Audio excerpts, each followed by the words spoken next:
Hi everyone, this is a spoiler-free review on Undo, Weaving Fate Anew, Curse from the Past. Never noticed that this was a feature in the Undo series of games.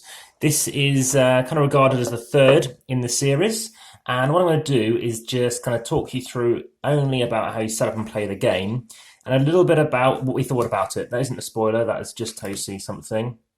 So I'm going to put this back on. I did do a very quick unboxing. So what you'll be doing, you take these cards, I'll tell you exactly what you do, there's no rule book, and you're just going to read through these cards to where they get to. These cards you're going to be laying out. Now as I lay it out, I'll just quickly explain what I thought of the game. So the theme is Egypt and Berlin, and as per the unboxing, I was curious about whether this was historically accurate and whether there's anything going on there. And also around, this isn't a game, in terms of all these games now, which really involve strategy. It's more about tactics, but there's a kind of a meta strategy I'm finding across all the games. So you're going to lay these cards out however you wish, but something like this could be of interest. And this is the card you're going to be reading initially. So this is no spoiler, it's just what you're going to find out initially. It's a woman who's fallen to her death. And we're trying to stop that. We're going to see what we can do. So the very first card you're going to read is this card. Again, this is without having to reveal anything else in the game, and it's actually how you start the game. This is basically part of the rule book. In disbelief, the old lady falls over a railing. So that's a clue card we can read. Her eyes do not betray panic, but grief about what has happened. She hurtles towards the ground from the 5th floor of a hotel, smiling fondly while looking at the tuft of blonde hair in her hand. Her final breath becomes a small plume in the cold air. The last thing she perceives is a terrible scream from above, and the city lights mingling with the stars in the night sky.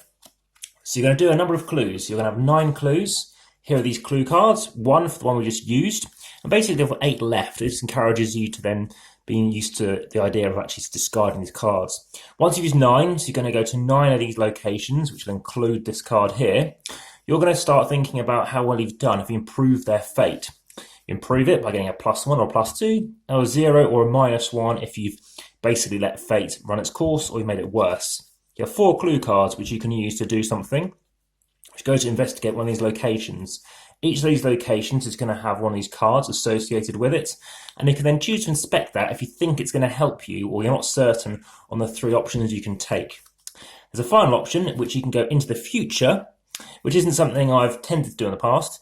But you can go into the future, which means you won't improve things, and the idea is to improve in this game. However, what you can do is you might find out something else about the story. So then you've only obviously got fewer things to do. Now, without it being a spoiler, we happen to get 6 points of improvement over how we did before. And in this story, that was actually a fail. We actually did not aid and improve the life. We did not save the life, unfortunately. We're about 1 away. So that was a bit of a shame, but it kept us engaged. In terms of rating, I give this one 7.5. 2 tiny reasons. One, I felt there was a card that we really needed, which I wasn't aware of at the time. And having now played other Undos, it's definitely going to be a card I'm going to go to next time.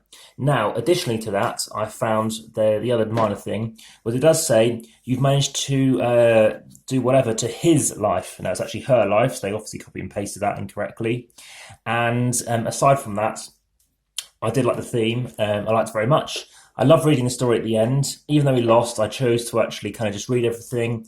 It's quite a quick game compared to the other Undos. In this case, about 40 minutes. In fact, just slightly over 40 minutes when you actually then I ended up reading up all the cards, look at all the answers and saying, yeah, okay, well, we made the right choice, we made the wrong choice, and what we should do differently. So this one I've preferred over, I think, at least one of the other ones, probably just one of the other ones. And but no, I really do enjoy the storytelling thing. I keep on thinking that, what's good about it or what's not good about it. But each time I'm playing them, I just love them. They really are good fun, and I've really enjoyed them. And yeah, you need to have a bit of common sense, and that's what I think story-driven games should be about. So thanks very much, and I hope you enjoy this. Check the comments, check the descriptions, hit the like button if you like this, and please hit the subscribe if you want to see more. Thank you very much. Goodbye.